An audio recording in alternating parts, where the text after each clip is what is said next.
Good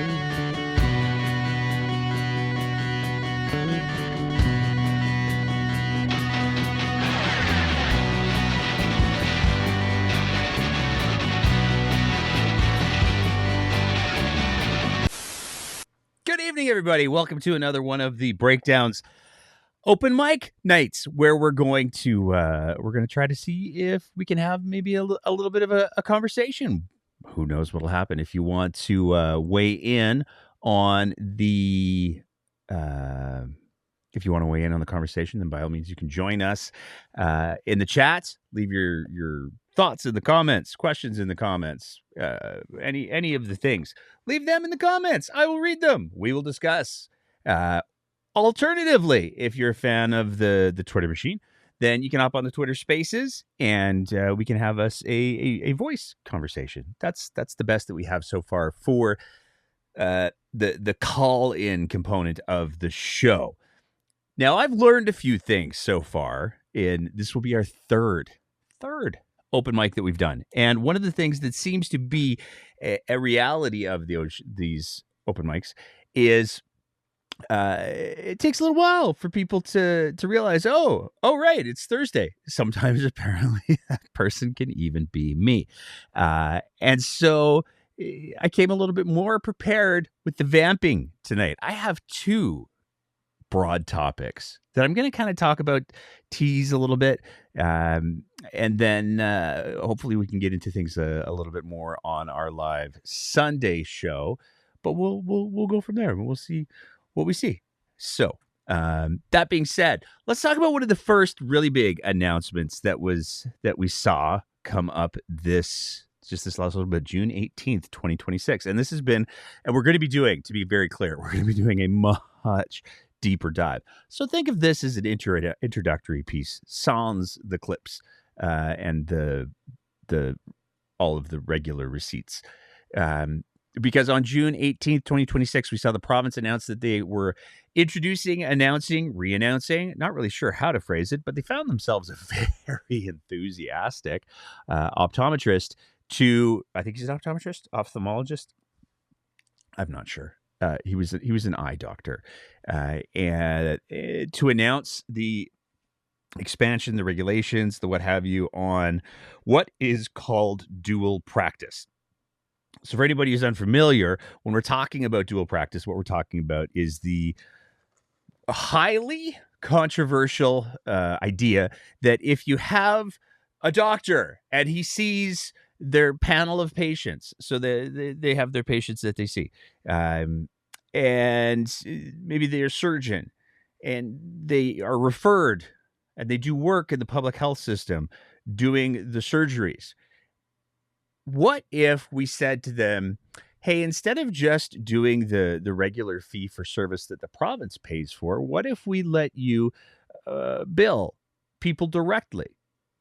And then maybe that would potentially free up some healthcare spots. Now, the debate will be had on Sunday for sure. I don't know how much of a debate it is because there's some damning evidence and at least one legal opinion that says this thing is an unmitigated train wreck. But let's just talk about what has happened before we get to the where we are. This is a controversial topic, and it's controversial for a lot of different reasons. One of the biggest reasons why it's controversial is there are some physicians, and we've had a few on the show, who make the argument that dual practice, if it occurs in a system that has a robust and well-supported and prioritized public system, yeah, sometimes it can accomplish some things. Now, the biggest caveat in all of that there is if the person has all of the, or if the health system has all of the things. So there's that.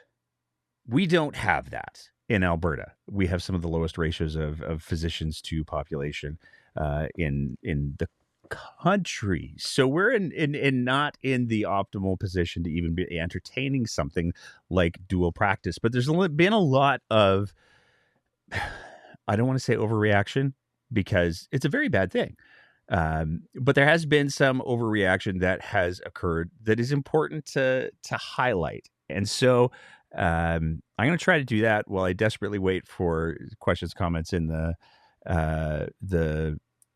chat or on the Twitter Spaces, because otherwise this is going to be a real short open mic. What has been announced by the province, and many people see it as sort of the introduction of the initial wedge.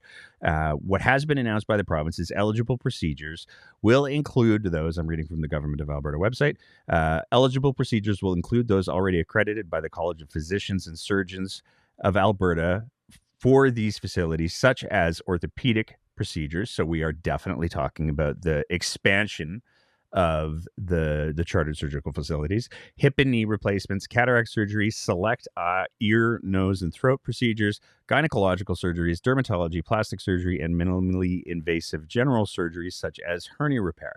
So we're not talking about life-saving trauma surgeries directly, but it's the indirectly part that really has a lot of people's attention.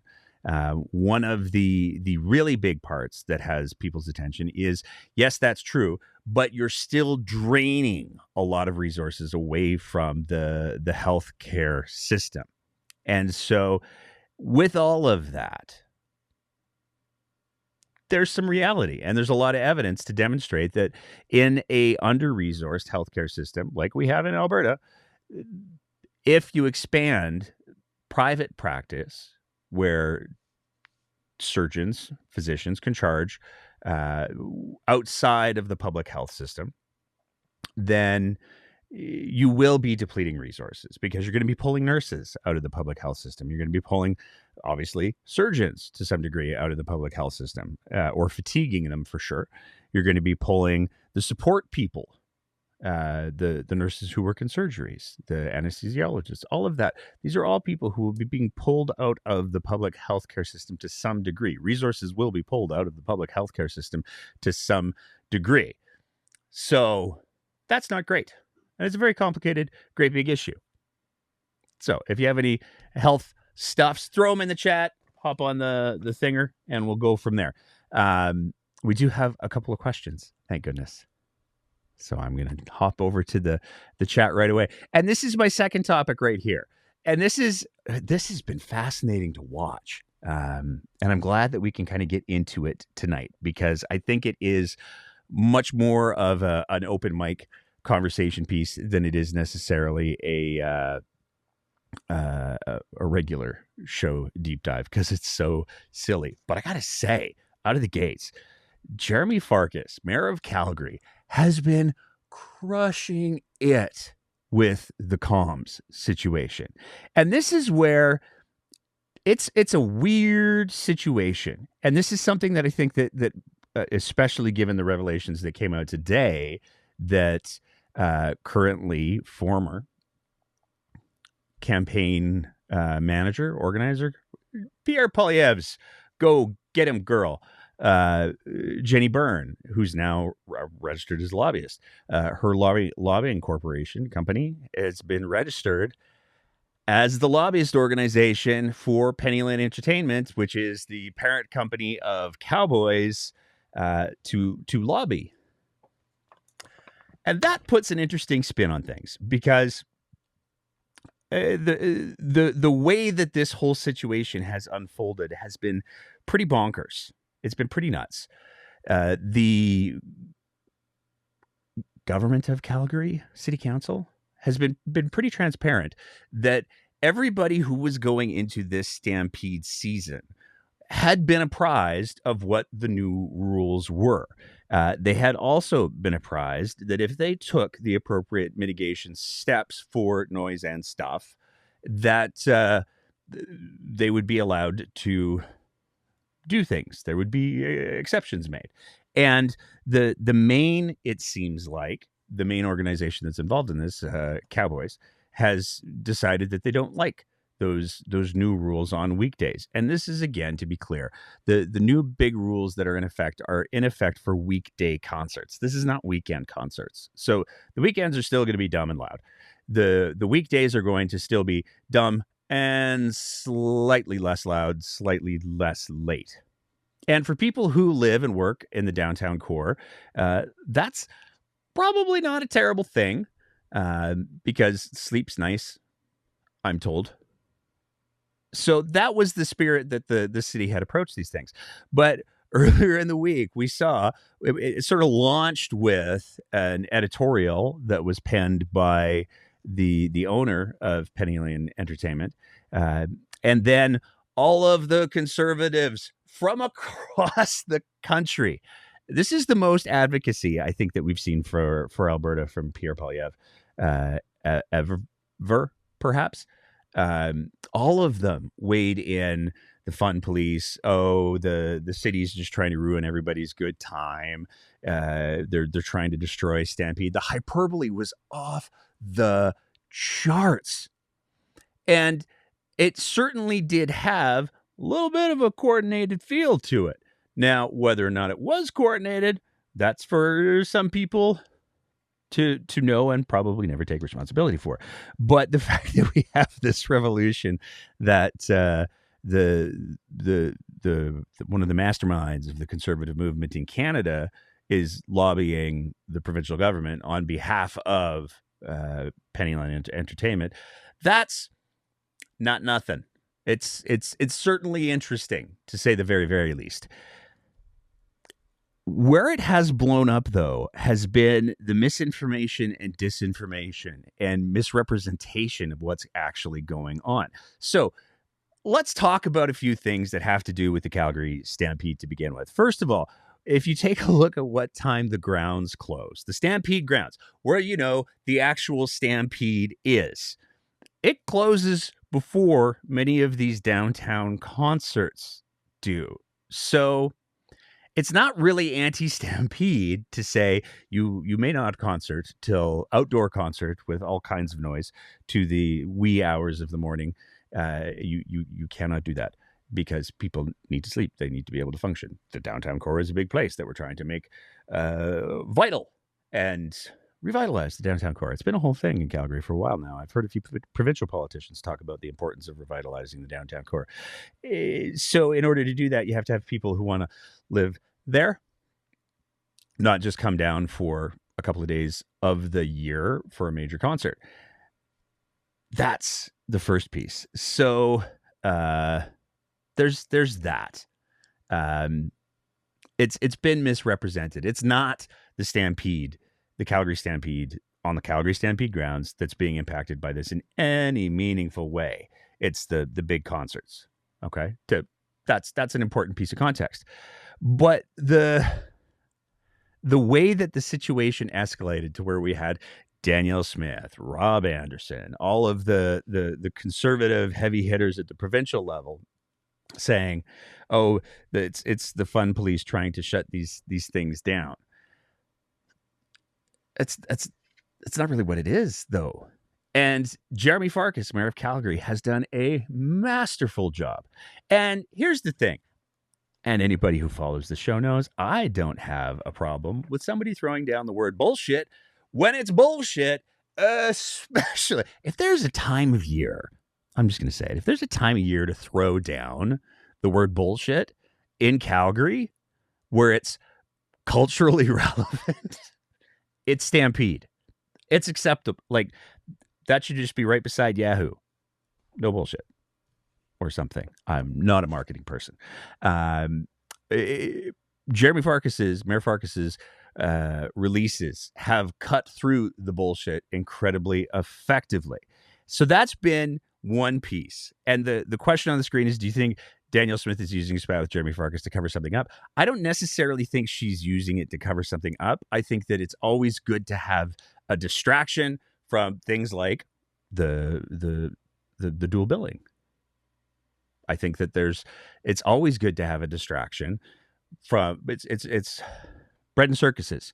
I think it's always good to have for Team UCP to have distractions from the very horrible things that are going on. And I would add, we saw last week on the live show, we did a whole segment about this where Bruce McAllister had gone on social media and said some horrifying things.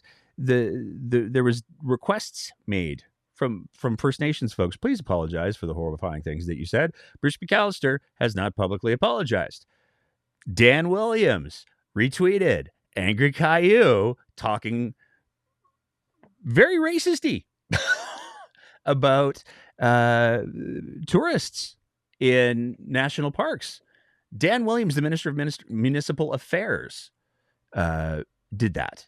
He said that Keenan was right. That's newsworthy.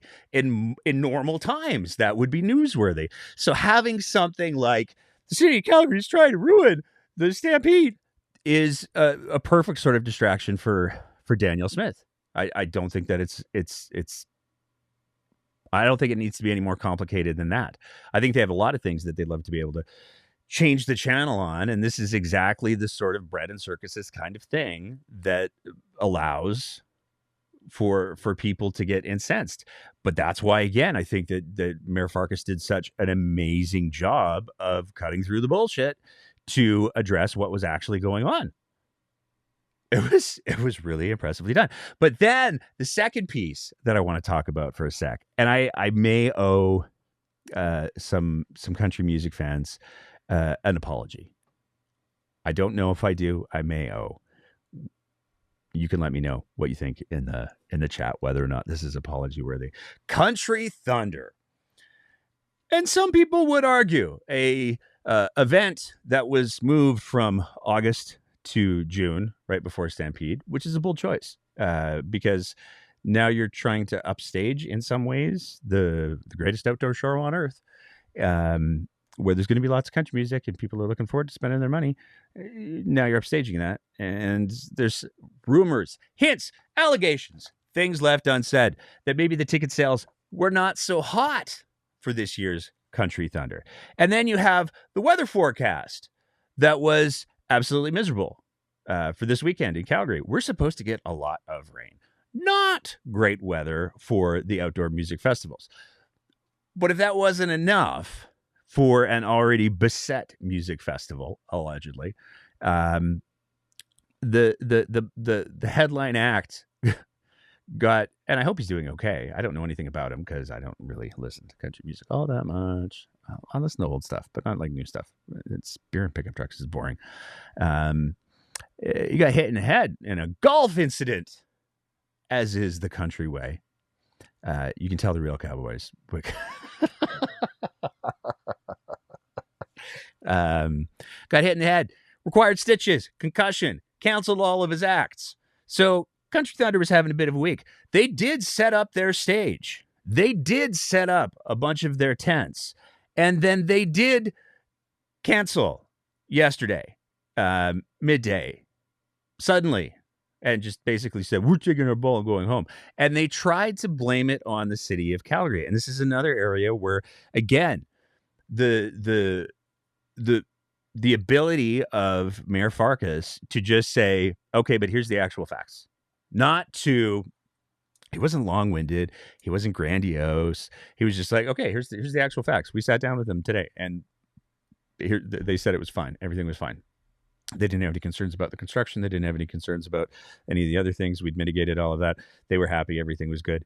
Really quite surprised that they spun out and said all of a sudden that it's all the city of Calgary's fault. And it was almost as if Country Thunder was trying to jump on the Pennyland bandwagon and use that as an excuse to not put the festival on, as opposed to just saying, hey, the weather, it's not going to be good. Also, our headliner took a golf ball, I think, to the head. So he can't play. And none of you were coming out to the show. So we had terrible ticket sales. So we're just going to shut the whole thing down and hope for the best. Here's where I have to apologize. And this is where I want to say, the folks who listen to the show are absolutely wonderful and amazing and generous. I got a message from somebody. I got a message from somebody yesterday who announced that they had won in a giveaway 2 tickets to Country Thunder on both days. And they asked if I'd like to go. And I said, oh, well, that's very, very kind and very, very generous of you. Not really my jam, but let me see if I can find somebody to take the tickets. And so I spent my morning in no small part trying to find a home for these tickets.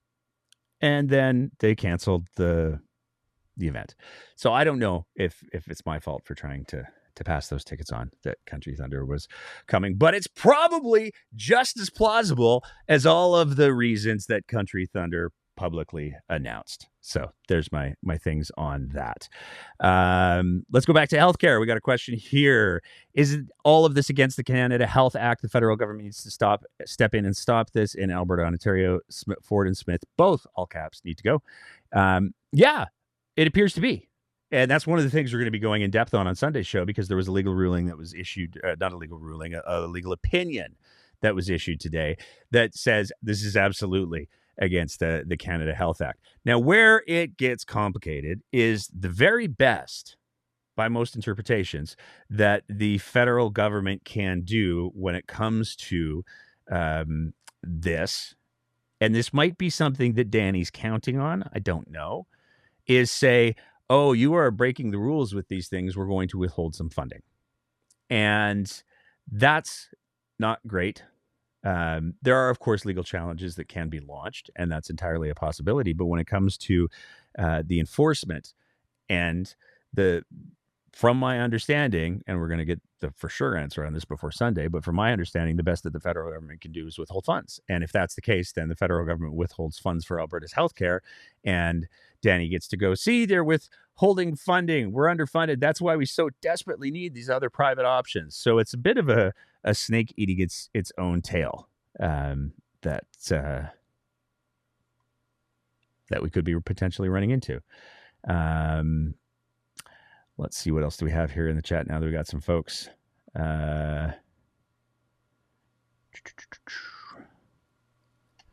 got a good one here. And I think this is potentially relevant. I think the UCP throws many of their rural supporters under the bus, suggesting rural folk want for-profit healthcare, that rural folks see the disabled as lazy, yet you are rural and care.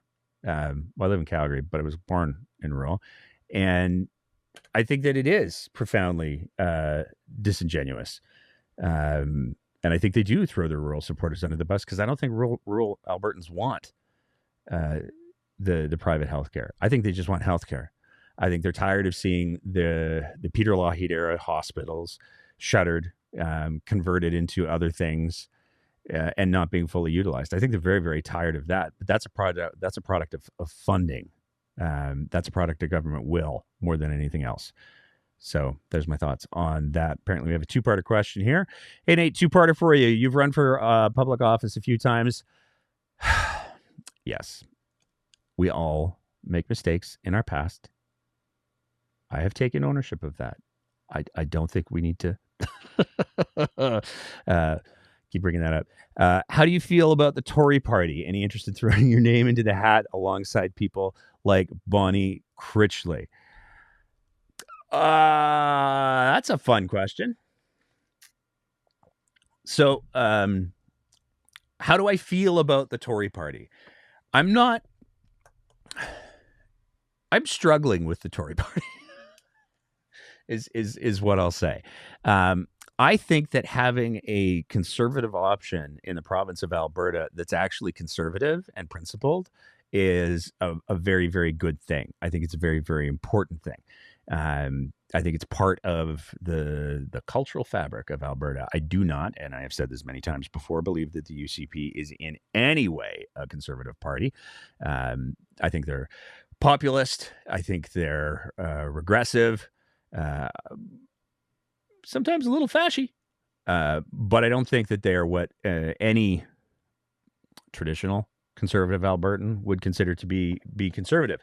And I suspect that we're about to see Danielle Smith attempt to pivot from the crazy elements of the UCP and try to bring back some of that more progressive conservative era type conservatism. I think that's part of what the referendum is going to be.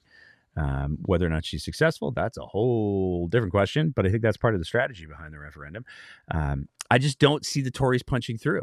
I know that Peter Guthrie does a lot of videos. They're very long, and coming from the guy who runs 2-hour podcasts, that's saying something. It's just not punching through. And I think that's the thing that I think people need to see. I think that the politically hyper aware are aware of the Tory party, but like I look at, there is a formula, there is a playbook for how to um, make inroads and build momentum in Alberta. Jason Kenney followed it. When he came to Alberta, he drove around in his big blue truck and he spent months going and doing smaller events, and building momentum and building networks in order to merge the Wild Rose and the PCs into the UCP. He was successful in that because he went out to the people and he did the things, and people saw that he was out there doing those things. We saw the same thing with the UCP leadership race. Danielle Smith and a couple of other candidates, not as successfully as Danielle Smith, went out. They did the town halls. They followed the playbook of, you go to the small town places, you have those conversations, because one of the things that urban folk tend not to understand about rural is that the networks that exist there are very active. And so if you go out to rural Alberta and do a positive event, you may have 25, 30 people, but you're going to show up for that event, but you're going to have 200 people talking about it.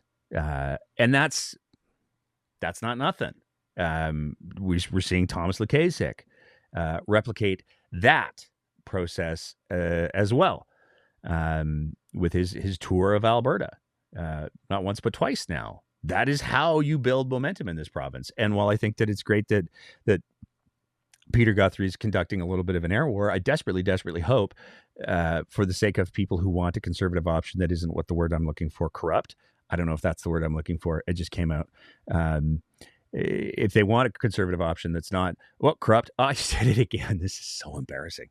Then the Tory party is going to need to step up its game. So I like the idea of it. I liked the idea of the Alberta Party a lot. I wish they hadn't changed the name. I really liked the Alberta Party, and I'm not landing on the name Tory Party yet. Maybe I will. Sometimes it takes me a while to get used to new things. In regards to any interest in me throwing my name into the hat, not with a gun to my head. And I say this for a couple of different reasons. First of all, there's some serious, and then there's some less serious. I'm good with electoral politics. Because one of the things that I have learned through my years of involvement historically through political parties is it is largely an exercise in compromise. It's largely an exercise in the person who's in charge gets to do what they want, and everybody else better be very, very good poodles and do what they're told. And that's just not how I'm wired. So, I mean, I've been kicked out of 2 or 3 political parties now for exactly that reason. I mean, the UCP kicked me out post-breakdown, but I was kicked out of the Alberta Party for doing this show, and I'm okay with that. But it goes to the reality of political parties don't want people like me. They don't want people like me, and that's okay. Because I think that the work that I do here at the Breakdown is more valuable than as I would as an MLA. So mad respect for Bonnie Critchley, and I want to be very, very clear. I'm not trying to denigrate the Tory party. Maybe they have an internal culture that's absolutely amazing. But one of the other things that's I got to be honest about is running in elections is a lot of work. It is a bigger time commitment than this show, which is almost impossible to imagine, but it is. And it takes a lot of time away from your family. And after my last walloping, I committed to my family I wouldn't do that again. So that's the commitment that I made. That's the commitment that I'm sticking to. And I think that, again, I think that what I do with the Breakdown is more a better use of my energies. And so that's what I will say about all of that. Let's see what else we got going on here. How do we influence the federal government to intervene in provinces not delivering adequate healthcare services? You vote. That's really it. Politicians are self-interested creatures. There are lots of politicians who try to seem like they're not. But at the end of the day, most politicians are self-interested creatures. Alberta's particularly screwed because we have absolutely there's not a whole lot of value in the Liberals investing a whole lot in Alberta because we are so predictable. And I don't think that asking the federal government to withhold the payments for healthcare is going to help Albertans in any meaningful way. I would make the argument that the biggest thing, in my opinion, that people can do is continue to apply pressure to the UCP via their MLAs, via protests, but most importantly, by talking to the people in their spheres, by having conversations with people about, hey, did you know about this dual practice thing and how it's going to completely screw healthcare in Alberta? Yeah, they say this privatization is going to free up the lines, but the problem with that is that you're taking resources away from the first line, which is going to make the first line longer, and that's the line that doesn't have the resources. Having conversations like that, talking with people, and in all sincerity, I do mean this, getting involved with the grassroots work of being in a political party. If you're somebody who wants to see a return to conservatism, PC era style, then get involved with the Tory party and hold them to account. Let them know that you're going to put you'll give them volunteer hours, you'll give them donations, you'll give them whatever is in your bandwidth to give.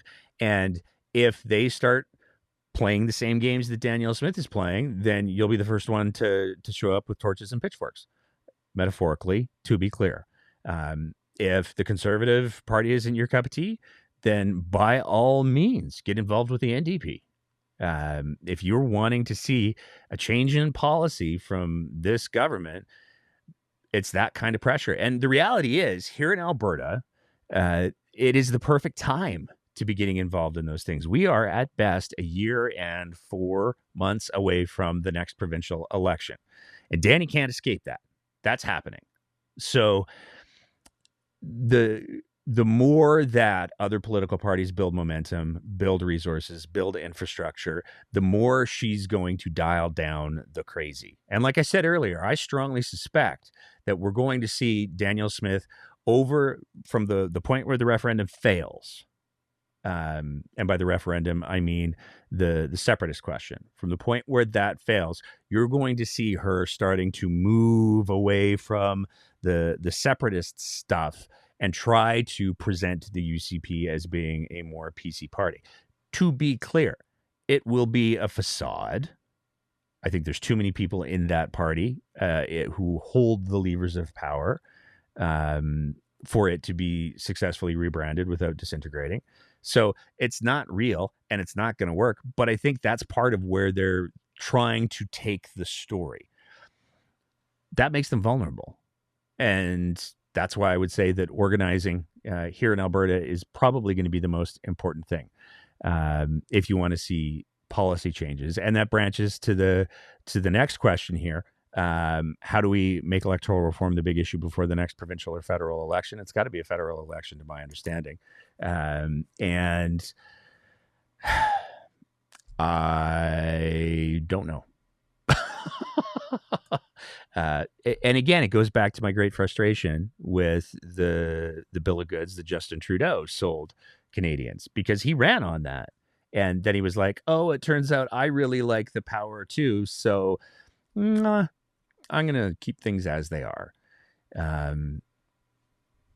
So I don't have a great answer for that. I know that the provincial Greens in the last provincial election, they ran on a platform solely of electoral reform, and it did not get through. It did not resonate. I think there's an argument to be made that I would be interested in hearing about the idea of, if Albertans ever want to have representation against the bastards out east, the best way to do it would be via some sort of electoral reform, proportional representation. And so that's, I'm gonna. It looks like the person who's asking these questions is also asking to be a speaker on the Twitter Spaces. So I'm going to try to add them in as a speaker, and we'll see what we get. Hello. Hi there. How are you doing tonight? I'm well, and yourself? I'm doing fantastic, thank you. What can I call you? Jamie. Jamie. Perfect. Jamie, it was you throwing the questions in the chat about all of the electoral reform stuff, right? Yeah, that was. Sorry, I dumped them from Substack. Sorry about that. That's all good. I was working my way through them. What do you got to add to those? Yeah, well, I mean, you make a good point. There's no one right answer because we've tried electoral reform from a bunch of different angles. But I really do think it is sort of at the heart or the crux of all other change. So if you want, whether it's a one-tier healthcare system or whether you want, changes to the tax code, I think it all comes down to electoral reform, because right now we are basically polarizing into like these extremes where the Carneys and the Doug Fords of the world are winning these massive majorities on what would, if you added up all the electorate, be less than 25% of the electorate. And so people have completely lost faith in the electoral system. So you joke about pitchforks and torches, but it's really going to be one of two options. Either we fix the electoral system and people start using it to your point, vote and make change through government, or people are going to lose complete faith in the institutions and they're going to choose other options, which is obviously very not good. Yeah, I think that, like, to me, I don't disagree with anything you said there, and I think that we're seeing the losing faith of the institutions going hand in hand with the active disassembling and undermining of those institutions. Add to that in a cumulative way. But I think that one of the biggest things, and this is where I go to, and I know that I'm singing the praises of Jeromy Farkas a lot tonight, but that's, to me, one of the biggest missing ingredients. And I have a couple of different data points that I can draw from that. The first thing that I would say about the mayor's performance, I don't want to call it performance because I think it was so sincere. The first thing I would say about the way that the mayor has conducted himself for the last several days is he has done so from a place of authenticity, and he has done so from a place of conviction, and he has done so from a place where the evidence and the facts support his positions. And the response that he's getting, by and large, from people is impressive. And I think that is, if you take a look at the iterations of politicians in Alberta to some degree, Danielle Smith is very, very, very good at sounding sincere. She can make people believe that she's listening to them and what they're saying matters to her. She also, as we've seen, has the capacity to completely disregard when people are pleading with her for help or pleading with her to stop doing harm. And so she's able to dissociate herself from those things very, very effectively. Farkas is doing something very different. He's bringing the I'm listening and I care about all of these things, but he's also bringing, from what everything I can see, and I've had a couple conversations. He's been on the show before, so I feel like my bullshit meter is pretty finely attuned, and I think that's the biggest thing that people are missing. I think people want to see authenticity in their aspiring political leaders or their political leaders. I think they want to see politicians who are able to call out the bullshit as it is. And I think that we've seen this in Calgary in a couple of different examples. I look at the one of the big things that catapulted former Mayor Jyoti Gondek into the public discussion was her what appeared to be a very sincere and vulnerable video where she talked about the effects of racism on her and her family. that got a lot of people's attention because it seemed to be, and I have no reason to believe that it wasn't, very authentic, very real, very vulnerable. I think that what Mr. Farkas is doing is in the same realm. People want that stuff. The problem is, I think that politicians look at that and they have sort of the response where they don't want to be too emotional, and so they back off. Or, as we saw with Brandy Morin's recent piece on Danielle Smith, they see showing emotion and feeling as being vulnerable because people might attack them for that. Where Brandy Morin wrote about Danielle Smith delivering a speech in the legislature about First Nations folks and residential schools and the harms and generational trauma of Canada's historical policy towards First Nations folks. And instead of being proud of, I had an authentic moment in the legislature, Danielle Smith was angry that she had allowed her true self at that time, heavy emphasis on that part in my opinion, to show through. And so she extinguished that piece of herself by what appears to be Brandy Morin's interpretation in her article. So I think that the biggest, very long-winded way, and I apologize for that, Jamie, very long-winded way of saying, I think that the biggest things that people are missing is genuine communication.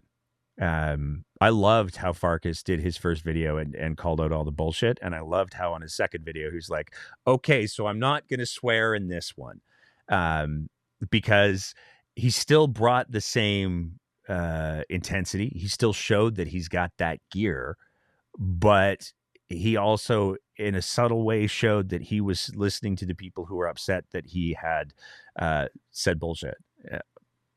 So I thought it was a masterclass in comms communication, but that would be the biggest thing that I would say is missing, is like, you're not going to get the buy-in for any of these things until you have people stepping forward who are able to do so from a place of authenticity. And with that very long-winded answer, I'm going to hand the mic back to you if you're still there. Thank you. Yes, I am so here. Great response. The only thing I would maybe add is just like, in terms of decorum, I think one of the things we're seeing right now is suppression of free speech under the sort of auspices of, well, it's not polite to say. And I think to your point about authenticity, if someone has to call BS on something, sometimes they have to use some language, or maybe they have to address uncomfortable conversations in uncomfortable times and places. And I think the decorum, quite frankly, and I'm not talking about PC culture. I'm not talking about like, not using racist terms, but like the decorum of like even wearing a suit and tie in the House of Commons. I'm like, okay, there are people dying in the streets. Like, you're really going to give me grief about like my suit jacket's not tied right or something? Like, decorum's got to go.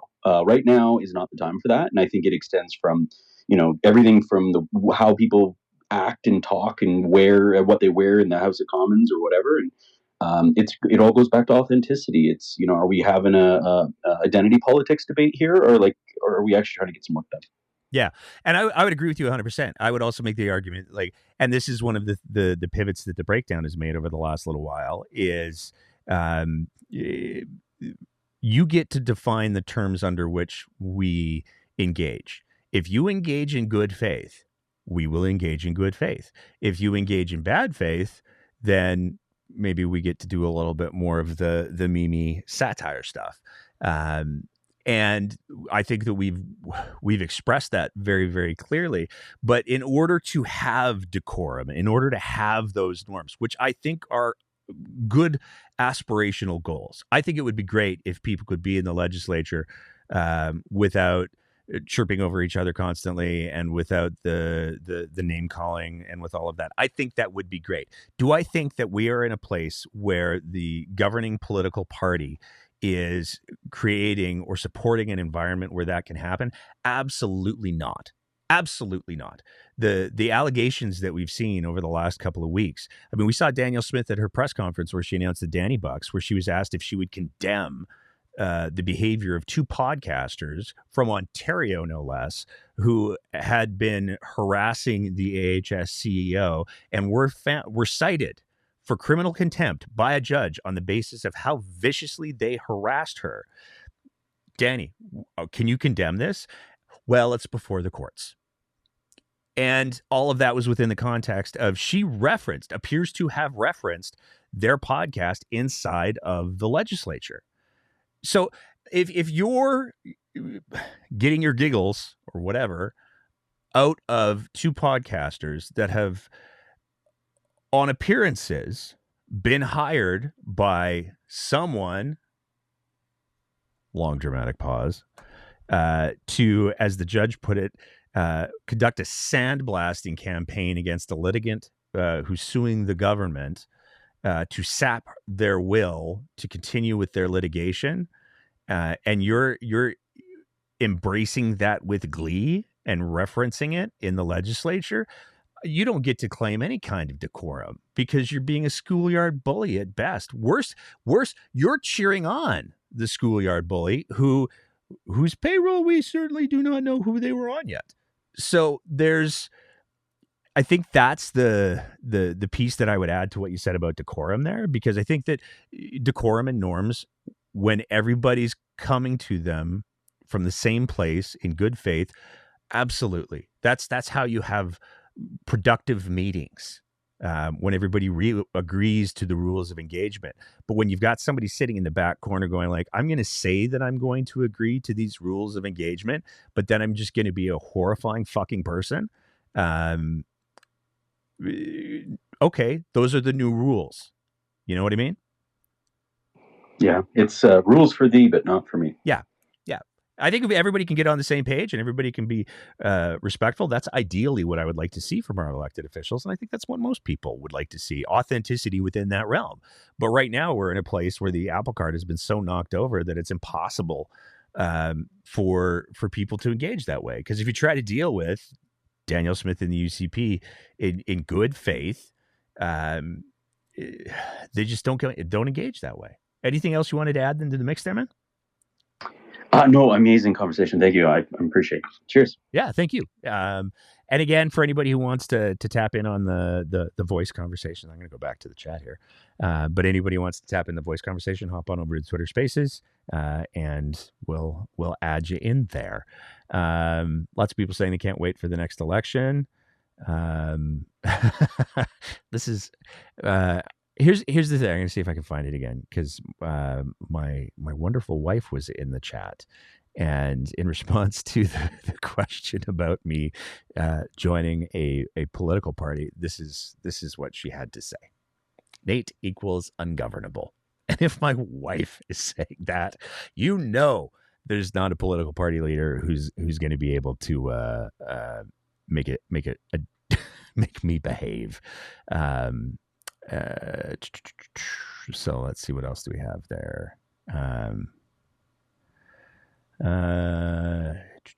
Alberta Conservatives have been dumping unpopular leaders prior to elections for 23 years, and Alberta Con voters jump right back on the train. They do. But I think that goes to identity more than those people's behavior. And it's, this is why, people take a look at conservatives and they go, well, you can't change their minds. And people look also at progressives and go, well, you can't change their minds. There's some evidence to show that progressives can be convinced of some things. There's some evidence to show that conservatives can be convinced of some things. But the people that everybody wants to see involved in the conversation and are also terrified of being involved in the conversation are the people who are not engaged. That's the great sacred middle ground, the mushy middle, as you hear politicos call it. Those are the people that need to be engaged to understand what's going on. Because ultimately what happens is when conservatives kick leaders, that's happening almost always at the party level. It's not happening at the ballot box. That's how they got Jason Kenney. That's how most of the conservative leaders in Alberta have been punted. Either they've resigned or the party has said, enough of you, in some way. And that is, to me, reflective of the fact that it's the engaged folks that make the decisions. Decisions are made by people who show up. And when it comes to the ballot box, there's a lot of people who don't know anything about what's going on in provincial politics. And they just go, well, yeah, but those were blue signs. And I'm a blue sign person. So I'm going to vote for the blue sign. That's it. I think one of the best things that we could do to go back to Jamie's question about electoral reform, I think one of the best and purest things that we could do for democracy would be to remove parties from the ballots. Because that way it forces people to at least do a modicum of research to know which candidate aligns with them. And it opens the door for candidates who are actually going out and actively engaging with their constituents to have an opportunity at that. So there's my thoughts on that. Let's continue scrolling through the chat. Yeah, this is a really good point here from Dwayne. When Dan Williams was drinking a can of beer during an Alberta legislature session, it shows how the decorum has sunk. And that's the weaponization of it that you see, because we saw Jason Kenney handing out earplugs. We've seen Dan Williams drinking beer. We've seen all sorts of terrible, terrible behavior. Danielle Smith is very, very good at saying, oh, we need to watch how we're speaking, everybody. But she's the first one to throw incendiary comments out into the ether. That's the reality of where we are. And I think that until everybody agrees and demonstrates in good faith that they're not going to do that, it has to be met with the same level of energy. I'm not saying that Naheed Nenshi should drink a beer in the legislature or any MLA should be drinking beers in the legislature, but that energy is what needs to be matched in this. And again, I would look at the two videos that Mayor Farkas has put up over the last week as masterclasses. A couple of words mispronounced aside, as masterclasses in how to convey a passionate position without yelling and screaming, in a very, very, very effective way. Here's a really good one. And I agree with this 100%. Team players give up the power of their vote. 100%. This is one of the reasons why I think Danielle Smith is able to get away with as much crap as she does. Because she's got a cabinet and a caucus full of people who were chosen not because they were the best minds that were stepping forward, not because they were the best candidates, but because they were the very, very best poodles. They were the ones who would show up and do what they were told. And if we take a look at the composition of cabinet, the number of ministers who will show up and do what they're told, they won't challenge. They won't put anything of substance on the line. The Nate Glubish being the person who was pinch hitting for Rajan Sawhney, being the person who brought forward the referendum question, and then Rajan Sawhney, who's the Minister of Indigenous Relations, voting for that. These are not people of conviction. These are not people of any kind of strength. These are people who are trying to maintain their position, period. And you could wrap it up in the, well, I want to be a moderating voice. There's no moderating. In order for a moderating voice to be effective, there has to be a willing ear to listen. You can't be a moderating voice with somebody who doesn't want to listen and who doesn't care. That's it. That's the whole thing. So there you go. Wow. Boomster Black was kicked out of Corey Morgan's chat. The separatists are going to get their asses kicked as long as people show up to vote in the referendum. There was the recent polling data that showed like 19% of Albertans are pro separation. And I'm working from memory here. I'll do a much better job on Sunday, but like almost a full third, over a third of businesses in Calgary are looking for the exit doors if separation happens. Like, it's a plan B. This is a conversation that is happening in chambers of commerce. It's serious enough that they're doing polling. How many businesses would just leave Alberta if Alberta separated? And the separatists are very, very good at doing the snake oil sales pitch of, oh, but everybody will get puppies and bags of money will fall from the sky. But it's snake oil. It's bullshit. It doesn't stand up to any real scrutiny. So they're going to huff and puff and say that everybody's scared. I'm not scared. I'm annoyed, angry, frustrated. But I'm not scared because I know that if everybody does their job, if everybody does their bit in making sure that come October, everybody goes to vote, it's over. Like, they're going to get smoked. It's that simple. That does not mean that we don't have to make sure that everybody shows up to vote, because we need that part to happen first. But if everybody shows up to vote, it's game over. Like, I'm looking forward to the numbers if we can get a good voter turnout on this, because it'll be ridiculous. Let's go. What else do we have in the chat here? Oh, I like this. AKD numbers 329 says maybe we should have mandatory voting like Australia. Maybe we'll force people to get more educated. I'm all for that. I am 100% all for that. I think that it should be, if you want to get a tax return, or if you want to get your $100 Danny Bucks, you have to have voted. I think that we absolutely should be doing something like that. I have no problems there. Self-serving question, and I think it might be coming after this. No, I have not heard of the Revolution Party of Canada yet. Boy, that's an incendiary name. I mean, I've seen you guys in the chat a couple times, and obviously, Jamie, we just had a conversation because it seems like you're affiliated with them. I would love to know more, but that's a hard sales pitch, that name is. Oh, we're coming up to the end here. Thank you guys so much for showing up in the chat tonight.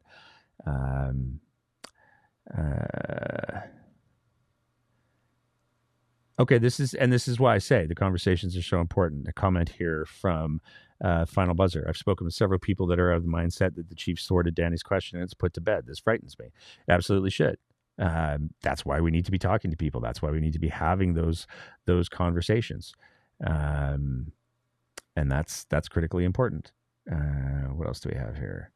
A lot of businesses that will go away. And I think that gets us to the end of the comments. I'm going to throw this one up because I think it's important. And this is somebody who's been on the show a few times. He just did an editorial over on the Breakdown Substack, which you should absolutely go and read. And by the way, I'm going to throw this out there as well. Jeromy Appel put out a call for subscribers. I think it was today. If you have the ability to drop like $5 or whatever on Jeromy Appel's Substack, do it. One of the things that blows my mind is the mix of, we want, people express great frustration about media and journalism and those things and the intersection of those things and how there's insufficient amounts. But they don't there's a hesitation in paying for it. And I realize as I say this and as I'm plugging go support Jeromy via Substack, that in a moment I'm going to talk about the Breakdowns Patreon, but it really is it's those small things, those $5 subscriptions that make such a difference in people being able to do the job of going outside and checking to see if it's raining and then telling people in whatever fashion it is that they decide to tell people, yes, it's raining. No, it's not. It might rain this weekend. Country Thunder's been canceled. That could be considered a weather forecast. You need to support the people who are doing those things. And whether or not you like Jeromy, whether or not you like his tone in some things, and he'll be the first to admit that sometimes he can be a little bit trollish in his online behavior. But if you can't support him, because he's done great stories. He's done great stories on Alberta politics. He's done great stories on a variety of different things. And what made me think of this is this comment right here. So this is from Don Slater, who's been on the show before. Like I said, did the Substack. I've been up the last 3 nights trying to calm people down who are talking about ADAP-induced suicide. I want the UCP to get smoked. I think people need to have informed votes. Couldn't agree with you more. And Dawn, thank you for talking to those people, because I do believe that there are ways to accomplish that. And, whether it's supporting the Orchard, whether it's supporting the Breakdown, whether it's supporting Brandy Morin, finding people who are trying to tell the stories. And I would argue, like, here's the thing. Here's the journalists that I love. The ones who do it, and this is the punk rock in me, the ones who do it free of the advertising shtick. That's one of the reasons why I'll never see advertisements for anything that's not Breakdown related on this show, because I think that as soon as you make yourself dependent on advertisers, you do become subservient to them. I think that's one of the things that has caused the erosion of mainstream media, is the reliance on advertising dollars. I think that if I had my druthers, I would say, broadcasters like CBC should be fully publicly funded. There should be no advertising on CBC, period. End of sentence. I think part of the reason why streaming has taken off so well is because advertising is so laborsome. And if you want to watch a show, you can watch it online and not have to have all of the ads. So I like to support journalists who don't do that sort of thing. That's one of the reasons why I like The Orchard. And I don't have a problem saying that I personally do support them. It's one of the reasons why I like Brandy Moore, and I have no problem saying I do personally support her.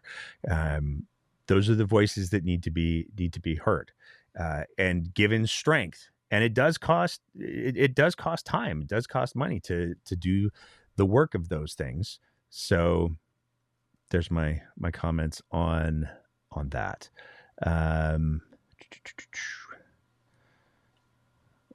We'll do another H question, and then probably going to wrap it up. On that question, do you think that ADAP for Aish, which has caused more people to end their lives, was caused the UCP to blink and back off to avoid getting defeated? I do not. I don't think they care that much. I just don't. I think that the people that are in their circles are sufficiently insulated from the consequences of these policy decisions that they simply don't. I think if they had an awareness of the consequences, like, this is the land of foreseeable outcomes. And here I go. Anybody who's been paying any kind of attention to the disabled community for the last several years knows that they've been living underneath the poverty line. Anybody who's been paying any kind of attention to the disabled community knows that there are a variety of different kinds of disabilities. We're not just talking about the debilitating physical ones, because invisible disabilities like mental health disabilities can be equally as debilitating. So to try to say that Danielle Smith or anybody who's been involved in drafting the transition from Aish to ADAP has even the slightest fucking clue as to what the people who are availing themselves by no other choice of those programs because of their circumstances, to try to say that you have even the slightest understanding of awareness of what the people who are on Aish are dealing with on the day-to-day as they struggle, again, beneath the fucking poverty line. You can't do it.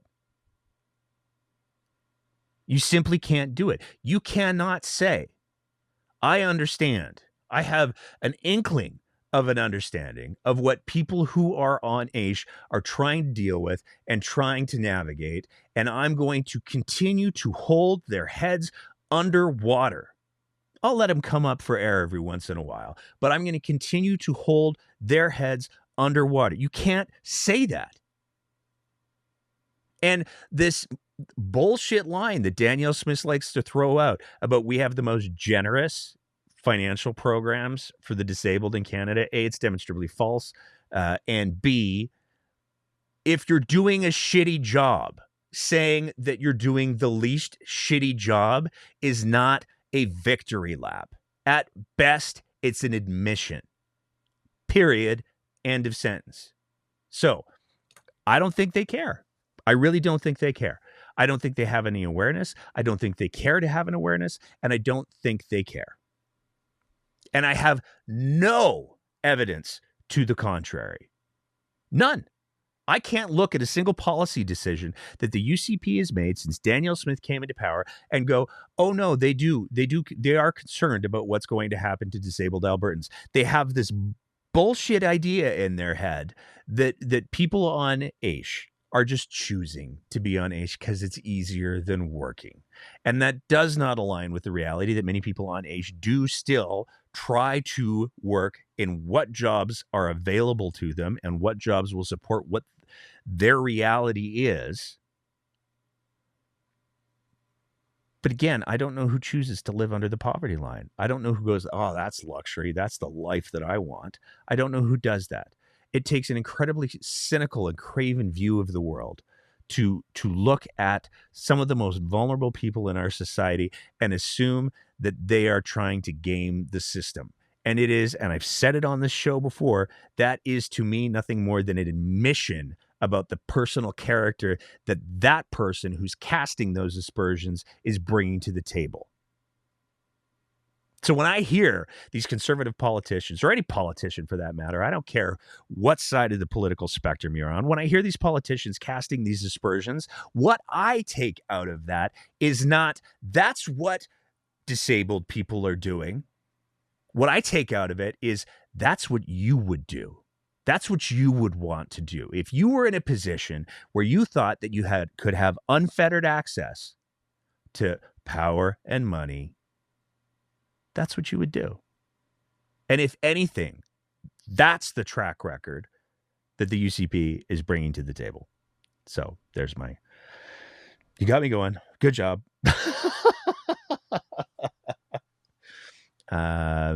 So there's that. What else do we have?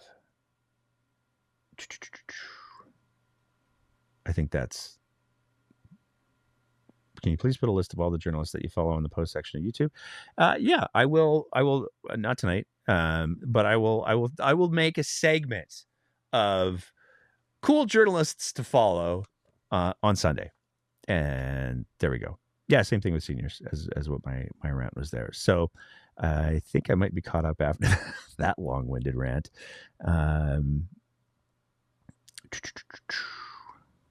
Yeah, and if anybody is, if you have journalists that you follow, throw a comment in the chat. Throw a comment on this long-winded video once it's done and dusted. And that's that. Yeah, no, I agree. I'm going to throw this one up too, because I agree with this 100%. Universal basic income should not be a problem. That is a solution. And I think that it's the easiest one that would save money in the long run. And if somebody decides to avail themselves of a universal basic income and sit at home and eat Cheetos while a bunch of other people have their lives made better, okay. I'm okay with that.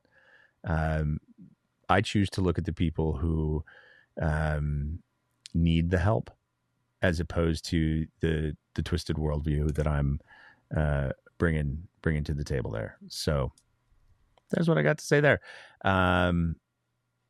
And that's everything that I've got. So now come the plugs. We have another guest that we're going to be announcing come Sunday. We have 2 more guests to announce for our live show in Edmonton. I am very, very excited for that live show in Edmonton because we have some fantastic people who are going to be attending. I'm just trying to find where the poster is. There we go. There's the current poster. We have Dr. Patrick Lennox, the intelligence expert who hunts pirates.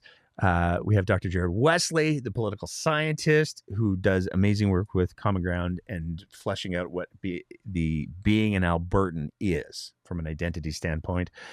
We have Jody Calhoun Stonehouse, and we have Rocky Pancholi. Those are just the ones we've announced. We got 2 more that we're going to be announcing. One of them's coming Sunday. If you want to get tickets to that live show, you can get them at www.thebreakdownablive.ca. There's lots of tickets still available. I'm not going to do that like, oh, you have to create a sense of urgency. It's a big venue. I know I'm not going to sell it out. I'm okay with that. I just want to see how many people come and hang out for a couple hours while we talk about the separatism referendum, how we got here, and all of that with very, very smart people who have in many ways had a front row seat, but also what we can do. There's going to be solutions. There's going to be actionable actions that can be actioned that we're going to be talking about at that live show in Edmonton as well. So if you're able to make it, if you're in the Edmonton area, would love to see you out for that. So there's that. Plug the merch. As always, our breakdown merch is available. We have the hoodies, we have the t-shirts, we have the hats, we have the shirts, long sleeve shirts, short sleeve shirts, tank tops, all of that good stuff. You can get all of that at thebreakdownabmerch.ca. You might be noticing a bit of a pattern here emerging with our brilliant marketing strategy. And that's it for the show. Oh, Patreon. Ugh, I'm such a bad whatever this is. If you appreciate the kind of content that we're trying to produce here at The Breakdown, we'd love nothing more than if you signed up to be one of our Patreon sponsors at www.patreon.com/thebreakdownab. Where you can sign up for a monthly little thing, helps keep the lights on, helps us keep trying to level up. So there's that. The other thing is if you want to help support us a little bit more directly and you don't want to do the monthly subscription thing, then you can always send an e-transfer to info@thebreakdownab.ca. And that's it. That's all. I don't know. I'm going to go to the chat because I have a question here because I didn't do it last time. Do I play the video? Is the video an open mic thing? I don't know. I know it's a live show thing, but I just don't know if it's a one of these things, if it's an open mic thing. You know what? I'm going to do it. So here's the video. How's your BS detector evolved over time? I tend to be pretty trusting.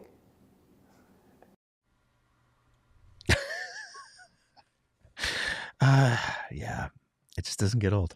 It just doesn't. Thank you all so much for joining. Thank you so much for showing up in the chat tonight and saving me from stumbling my way through an open mic all by myself. Have a great rest of the week. Stay dry if you live in Calgary. And we will see you on Sunday for another live episode of The Breakdown. In the meantime and in between... Oh, wait a second. Hold on. I'm going to make a quick little space here. I'm so bad at this. Just because I want to say hi to Tammy if she's there. For anybody who's unfamiliar, Tammy used to be a regular caller in when we did these segments, and she's here as a speaker tonight. So I'm going to make... Hey, Tammy, how's it going? Hey, how's it going? When I saw... Okay, what motivated me to join this time was your comments about the disability community. And I'm going to make a statement that is probably pretty scary to some people. I feel frightened by what Danny has done with Ada, and I feel incredibly guilty. And the reason I feel guilty is I was on AISH and I fought like hell to basically reimagine my career of 30 odd years as an IT consultant, to do technical writing because it was something I could do post my strokes. So I left H. I got a good job. I got a job that actually put me ahead of what I used to make as an IT person. Now, I feel bad about that because, of course, when you leave AISH, you've got to tell them why you left AISH. And I basically told my AISH worker, I got a job, pays excellent, so I'm out. I don't need to be here anymore. But I worry, on top of that, that kind of feedback from someone who I've had 2 strokes and cancer. I am still disabled. And I fight every day to make people understand that just because I was able to leave AISH does not make me not disabled. I have gotten worse over time. I can barely walk now. And when I was on AISH, I could at least walk 50 feet. Now I can't. I can barely walk from my office to my living room half the time. And it frightens the crap out of me because I now know, like, there's been changes at my work. I'm no longer just a technical writer. They've given me a different title. They've moved a lot of the technical writing over to AI. So I never know. Like right now, I still am more useful to the company I'm working for than the fact, but I never know. And I know for a fact if they lay me off, I will have a hell of a time finding another job. And I don't know that Danielle Smith will let me back on AISH, even though going somewhere else to work. I know companies in Alberta don't want to hire someone like me. They want to put you on a contract. And contracts is what made me have 2 strokes. Because the stress of wondering if I'm going to have a job in 6 months is the stress that made me have a stroke. So I have a really complicated view of what's happening in Alberta right now. Half guilt for leaving AISH and basically giving them data that says that sometimes disabled people can leave. They can get another good job. And knowing that in the position that I'm in, I might have screwed myself because all it takes is for the company I'm working for to decide they don't need me. I don't think you should, for what it's worth, Tammy. I don't think that you should feel guilty in any way. I think that you know, and you've shared your story before on the show. I think that what you have shared is an incredible amount of resilience, which is not something that everybody possesses for a lot of different reasons. And I'm not in any way saying that anybody who's on AISH who wasn't able to find that unicorn of a job that you And did. it was. Yeah, 100%. You know, like there's and in regards to the data points, the thing that I would say is like there's always an exception to the rule, but it's the exception. And people who have the best interests of others at heart are able to see that it's a unicorn. It's an exception. It's not the rule. Yeah. Like, but in Alberta, I don't believe our politicians. I even sometimes worry that the NDP wouldn't see this as the exception rather than the rule. Here's what I would say about your circumstances, for what it's worth. I'm sure there's probably a disabled person who at some point won the lottery. Statistically, there has to be one somewhere in the world. does that lead me to believe that the solution to the supporting disabled people is let's just give everyone a lottery ticket once a week? Of course not. It's that level of ridiculous. Like you got a unicorn, you got super lucky, and it has served you very, very well. And the thing that I would say about it is most disabled people don't have 30 years of being an IT absolutely consultant absolutely to fall back on and to turn it into something else. But that's why I would make the argument myself that and again, I think that, last week there was a big conversation about this, but I think that that's where you have to trying to, as much as Danielle Smith, like, oh, we don't want a one size fits all program. It was never a one size fits all program because there were medical assessments and psychiatric assessments and assessments that had to be done by actual experts to determine whether or not somebody fit the criteria for AISH. And it would, not a perfect program. We boy, did we make that clear last week. But that to me is, it was never one size fits all because there was all of that individualized assessment and it could have been better. I want to be very clear about that. But there was all of that individualized assessment because for some people like yourself who have that 30 years of IT experience to fall back on, your circumstances could evolve. They could change. And if they do, fantastic. But if anything, I would make the argument that your circumstances underscore that when disabled people are presented with options that are in line with what their disabilities are, and you made your own, which is exceptional, and I'm using that word very deliberately. When those sets of circumstances exist, then there can for sure be success that happens. The challenge that exists in the current program, from my view, and please tell me if I'm wrong, is that what Danielle Smith is in effect doing is saying, hey, everybody, boy, I bet those disabled people could work if we just gave them the opportunity. We're not going to make sure that they have jobs that are appropriate for their disabilities or that make the appropriate accommodations. We're just going to say, we're taking money away, better get off your asses. And that to me is such a harmful, cold-hearted, cynical approach that is doomed to failure. That's exactly what they're doing. And it leaves me in a position where, like, I know I can't get a job that I can fit in Alberta. Oh, are you still there? Yeah, no, I'm still here. Right, like my phone made funny noises. I know because I tried to find work in Alberta. My job is not in Alberta. I am a remote worker with a company in Ontario. There you go.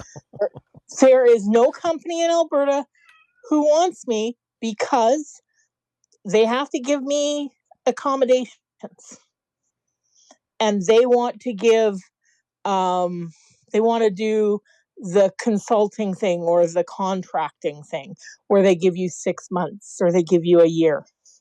I get calls from them all the time because when they look at me on LinkedIn, oh man, I have quite the list of jobs that look really amazing to them.